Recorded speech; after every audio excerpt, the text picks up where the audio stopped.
015 não vai esquecer. Esse que de qualidade a gente já conhece. Oi, papai.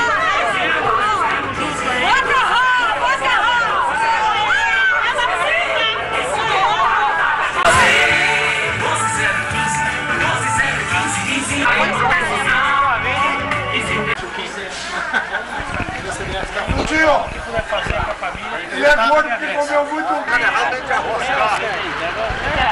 Obrigado, viu, Oscar? Oscar, linha de liderança aqui da cidade. Isso aqui eu conheço desde criança. Família tradicional. Ah. E viva a Vargem Grande. O que eu posso fazer pra você, eu faço. Muito obrigado, Oscar. Porque eu sou um filho da Vargem Grande. Então obrigado. você fez parte. Eu lutei por Vargem Grande. Então é essa adquisição aqui. Emancipador. E eu quero que você seja eleito e trabalhe por nós. Muito obrigado, porque nós estamos unidos.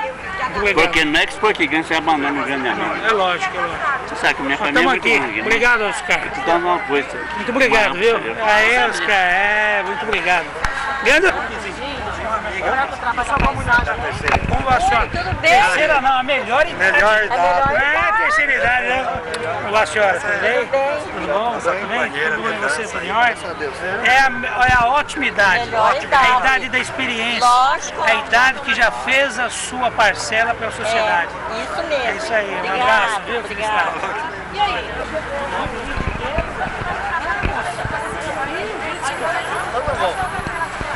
Alô? E aí, seu